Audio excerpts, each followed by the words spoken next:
ton of different jobs that's in information technology. Now, you being able to leverage, for example, you being in business, or you having a specific soft skill set, or you being in sales and all of that, makes you that much more marketable when you make that pivot and that career change. Please move to the center of the vehicle. Because then it shows that you understand things and you can speak a language that other people can't speak. I'm unique in that, as a person that's done sales, as a person that's done executive leadership, but also have a software engineering degree, what it means is that I'm able to communicate more effectively amongst the different people that are at the job. So I know I'm sort of a translator between the developers and the product owners, right? Because I understand what the developers are going through, but at the same time, I understand what the product owners want. So instead of me walking away and just going complete career change, career shift, because then people feel like, well, I got to start at the bottom. That's not true. It's not true even a little bit. What you have is a unique set of skills, like Liam Nielsen and Taken. You have a unique set of skills that make you that much more marketable and that much more unique. So the question becomes how to make sense of all of it, right? And more importantly, how does it affect you? How can you move in a room where you don't know where the certainty or uncertainty lies? And should you make a move? Should you ask for a raise? Should you take into consideration what's going on with inflation? How should you move in a room where you see everybody talking about a recession coming, inflation is sky high? I think that jobs are going to be okay. Okay? I believe that jobs are going to be fine. You want to go into the Sky Club, or do we need to? I think it starts boarding in about 5 minutes.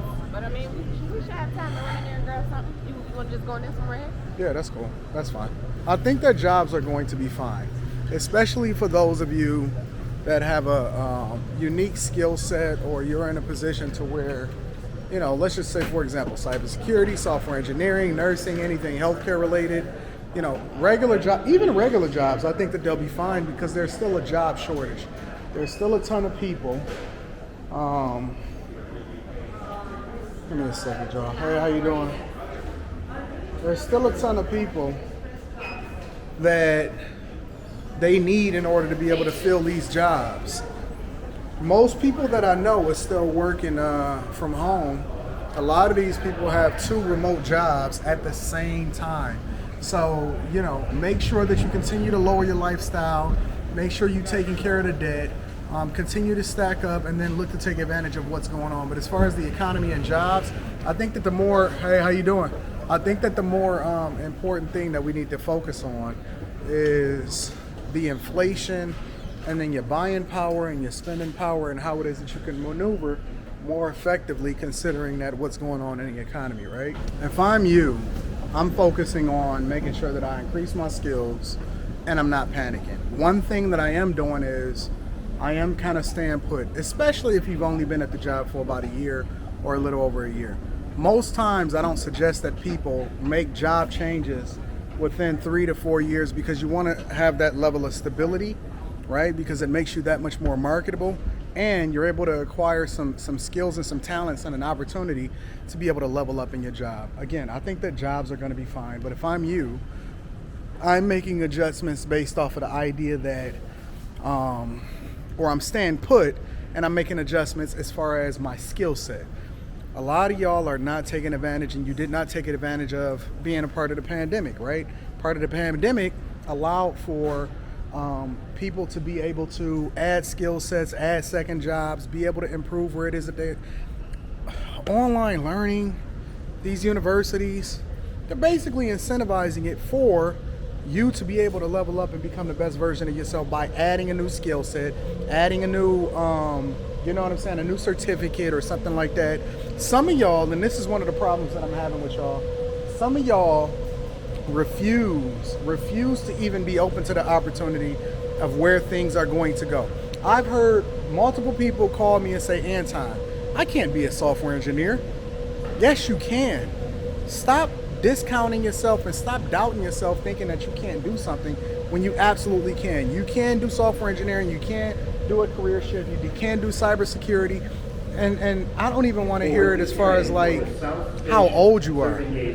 Career changes is normal. Pivoting is normal. And as a matter of fact, you can take the skill set that you have to make you a lot more marketable in the job field than other people that don't understand. Like, for example, if I understand things from a business perspective, because the thing that people don't get is when you go into information technology, for example, there's more than just one specific type of job in information technology. It's not just software engineers.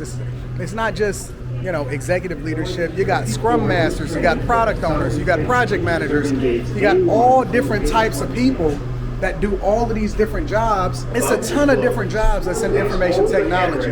Now, you being able to leverage, for example, you being in business, or you know, you having a specific soft skill set, or you being in sales and all of that, makes you that much more marketable when you make that pivot and that career change. Please move to the center of the vehicle. Because then it shows that you understand things and you can speak a language that other people can't speak.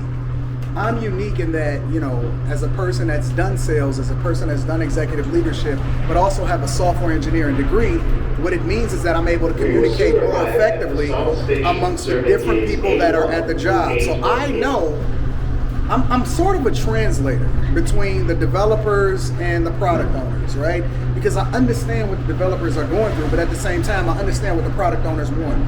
So instead of me walking away and just going complete career change, career shift, because then people feel like, well, I got to start at the bottom. That's not true.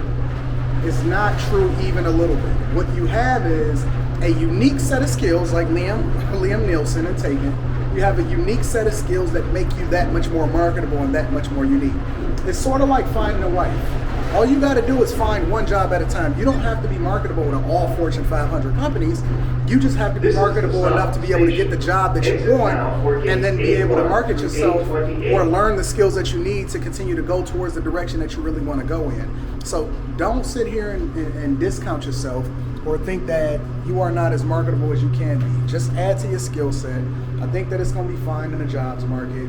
It doesn't really matter what happens with the Fed say as far as them raising rates and all of that. Companies are going to go up and down. It's going to be boom and bust, and it's going to be the same thing across the board. So just relax, stay comfortable, make sure that you continue to do your job, make sure that you're increasing the value with your bosses and their bosses, and be a lot more social, if that's the word that we're looking for. Be a lot more social with the people that are in executive leadership, and make the decisions as to who will and who won't go into a specific space. Look, Rita's about to be mad at me because she thought we missed our flight. We're right here. We're about to get there. The door was shut, by the way. Don't leave that part out. That door was shut. This door is open, all right? So listen, I love y'all. I appreciate y'all. I'm going to holler at y'all later. I got to jump on this flight so we can get up out of here. I'm going to see y'all in New York.